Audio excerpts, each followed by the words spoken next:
Acute malnutrition, defined by low weight for height or mid-upper arm circumference, and/or oedema, is a treatable condition which contributes to half of deaths in children under 5 globally.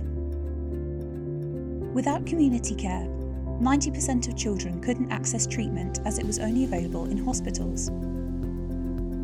But a public health approach called Community-Based Management of Acute Malnutrition, or CMAM, has brought treatment closer to home. CMAM should be integrated into the health system as much as possible, but in emergencies, it can be implemented anywhere by mobile teams. CMAM has 4 pillars.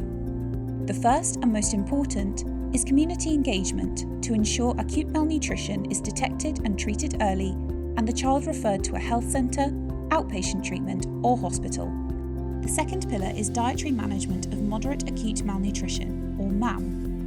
The latest 2023 WHO recommendations outline that each child with MAM needs to be both medically and psychosocially assessed and have access to a healthy home diet. In some contexts, or in emergencies, children with MAM who are at greater risk from disease outbreaks, persistent food insecurity or displacement may need dietary supplementation with specially formulated food.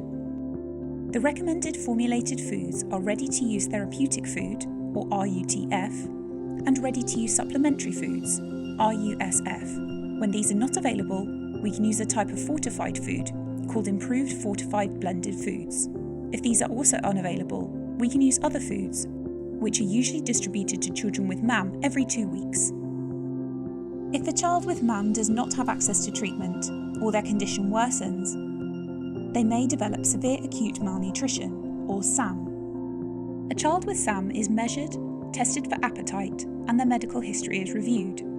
If they do not have medical complications or generalised oedema, and have a good appetite for RUTF, they can be treated in an outpatient setting or directly in their community, which forms the third pillar of CMAM. Here, the child will receive treatments for any diseases that may be preventing them from absorbing nutrients.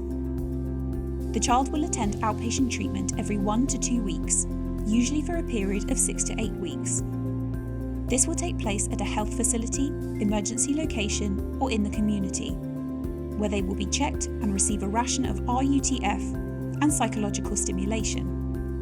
If this type of treatment isn't available or accessible, the condition of a child with SAM may worsen, leading them to develop other medical complications that require specialised inpatient treatment, the fourth pillar of CMAM. Here, the child will be assessed for medical complications such as hypothermia, hypoglycemia, severe anemia, infection, or severe dehydration. Careful management of these complications is necessary due to the physiological changes that happen in the body due to malnutrition, making diagnosis more difficult and treatment more potentially hazardous. The child is given therapeutic milk, F75, immediately at admission, which helps them to stabilise their physiology during the next 1 to 4 days, while medical complications are resolved and any oedemas are reducing. When children are reactive, they can mostly all take the F75 by mouth. The treatment can change to therapeutic milk F100 or transition to RUTF in controlled amounts. Once they start to gain weight, are more reactive and are stable, they are ready to return home to continue outpatient treatment with RUTF. If a child younger than 6 months is at risk of or has been diagnosed with SAM, they cannot be treated in the same way as older children. Instead, treatment aims to return the child to exclusive breastfeeding where the carers agree, sometimes using the supplementary suckling technique to help produce enough milk. Mothers, or in their absence a milk donor, will be supported to feed the infant solely with breast milk. We will also ensure appropriate medical, postnatal, nutritional and psychological care for the family. It is essential that the hospital maintains strong links with community services and that the mother and infant are provided with ongoing support during and after treatment. Since CMAM was developed, it has been adapted to help children have better and earlier access to treatment. One of those adaptations has been to train and supervise community health workers. to treat children with acute malnutrition without complications directly in their communities, which also helps to prevent relapse into malnutrition. When CMAM includes preventative activities, it's called IMAM, or Integrated Management of Acute Malnutrition, and should also be integrated with health system services.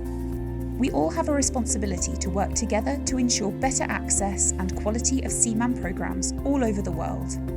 We will not stop until every malnourished child has access to treatment. Thank you.